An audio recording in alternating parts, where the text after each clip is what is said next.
Let's bring in former Interior Secretary and Montana Congressman Ryan Zinke. It's great to have you, Congressman. I want to get your reaction. Well, last night, I think if you're a Democrat, you were horrified because it looked like he was showing symptoms of advanced Alzheimer's. Today, he fights back, but as it was pointed out, the rhetoric is largely right off the campaign. It's canned. It looks like it's off the teleprompter, but there was no ability to think. It was just remote. And last night, you saw him struggle trying to find small sentences, knit them together to answer the question, and a lot of times he didn't have the sequence right. Congressman, we've talked a lot about how you can lower energy costs or not. If it were to be Trump again, would we see energy costs, price of really all costs, come down as quickly, as effectively as he was able to do so back in 2016? Well, on 2 points. Number one is when I was secretary, we came in, we were 8.3 million barrels a day and declining. After 2 short years, we were 12.5 million barrels a day, the world's largest exporter of energy. We lowered emission, and remember, gas was a couple bucks a gallon. So at the end of the day, that's why I'm an optimist. The right policy makes America once again an energy juggernaut that will bring back jobs, but also environmentally, it's the right thing to do. We are literally pulling and mining oil from backhoes out of Venezuela rather than taking it from our neighbors to the north. So, Ryan, you mentioned that the Democrats, the powerful Democrats, were horrified last night. We all watched the debacle of Joe Biden on stage. Probably not the best one to answer this question. You're a Republican congressman. But what has to happen for Joe to get out? Is it not just the poor debate performance, but also does he have to start to have some real negative movement in the poll numbers before he starts to have some reconsideration whether he stays or whether he goes?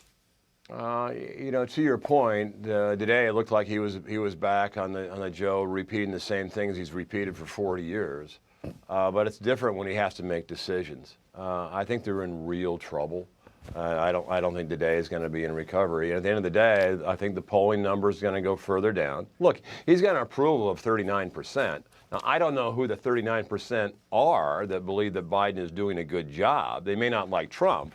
But I think he's in real problems. And remember, the Democrat structure of their convention, they have a lot more latitude on the first round than the Republicans do. So I think he's in trouble and will ultimately not be the candidate. And what makes people probably more horrified is looking at the vice president, thinking that she could be in soon. That's a good point. I want to switch to this. The Supreme Court delivered a blow to the power of federal agencies today. Overturning that 40-year-old precedent was the 1984 case of Chevron versus Natural Resources Defense Council, ultimately saying that the agencies won't have as much flexibility when they're imposing new regulations. I want to get your reaction to that. Wow. This will have dramatic impact across the country and primarily checks federal overreach. There's an intent of Congress, both when we fund, I said, on appropriations, and Sean, you're very familiar with it, is that there's an intent of Congress. But when an agency takes the money and doesn't pay attention to the intent and they run off in a dark hole, as what we're seeing now in a lot of these runaway programs, then you know what? Power of the purse, power of the people, the House, we need to rein it back, and Congress should decide the intent in the spending and not an administrative arm of some agency. It was a beautiful decision. As we look at top issues for American voters, it is the economy and inflation, but a top issue is also immigration or open borders. Donald Trump went after Joe Biden last night at the debate. Let's watch this, and I want you to react. Look, we had the safest border in the history of our country. The border, all he had to do was leave it. All he had to do was leave it.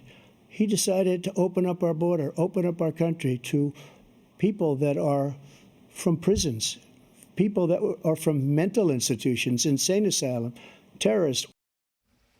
Effective? Absolutely, and true. You look at, there's a willing and knowingly disregarding the security of our country by allowing our border to be nothing more than a check-in spot. There's no border defense. We just check people in, and who we check in, we have no idea. Look at Venezuela's emptying the prisons out. We've seen it done before in South America and across the world. That's what's happening. And look who's coming to our country. A lot of great people that want to work, but there's a lot of villains. Child trafficking, sex trafficking, drug trafficking are all up and out of control. Absolutely. Congressman Zinke, thank you so much for being here today. We so appreciate it. Thank you, and have a great 4th of July weekend coming up, everybody, and God bless. God bless. Thank you.